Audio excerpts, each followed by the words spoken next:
जैसे मैंने बताया ना आपको, हरित क्रांति का जो लाभ है मुख्य रूप से किन क्षेत्रों को मिला, पंजाब, हरियाणा। इसमें भी हम लोग देख रहे हैं कि छोटे जो किसान हैं, इन क्षेत्रों में रहने वाले जो छोटे किसान हैं उनको कम लाभ मिला।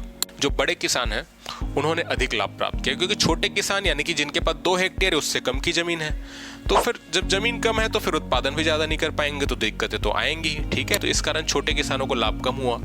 मिट्टी की जो उर्वरता है और पर्यावरण पर नकारात्मक प्रभाव भी पड़ा है कुछ हद तक। तो हरित क्रांति ने बेसिकली हम देख रहे हैं खाद्यान्न के उत्पादन में तो वृद्धि दर्शाई, बट फिर भी इसका कहीं ना कहीं नकारात्मक प्रभाव, नेगेटिव इम्पैक्ट हमको देखने को मिलता है। जो मिट्टी जो है बार बार कीटनाशक का प्रयोग करने के कारण, उर्वरक का प्रयोग करने के कारण अनउपजाऊ होती गई। इसके अलावा पंजाब हरियाणा के क्षेत्र हम बात करें तो आज के टाइम पर जो वर्तमान समस्या इस क्षेत्र पे देखने को मिलती है वो है लवणता का अधिक होना, क्योंकि अधिकांश सिंचाई के कारण से अधिक मात्रा में बार बार सिंचाई की गई, ट्यूबवेल के माध्यम से हो, नहर के माध्यम से हो, मिट्टी की जो प्रकृति हो ना वो लवणीय होती गई। अधिकांश सिंचाई के कारण जो मिट्टी है वो लवणीय हो जाती है, तो ये भी देखने को मिला। तो लॉन्ग टर्म के लिए सही नहीं है।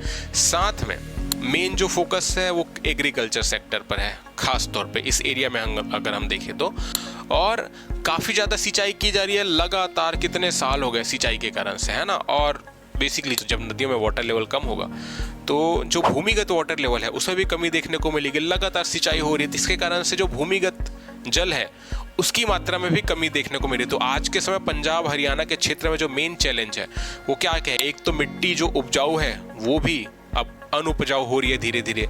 जो लवणता है, जो सैलिनिटी लेवल है मिट्टी का वो भी बढ़ता जा रहा है ना, लवणीय होती जा रही है मिट्टी, जो नकारात्मक प्रभाव है क्योंकि इससे कृषि में उत्पादन पर प्रभाव पड़ेगा।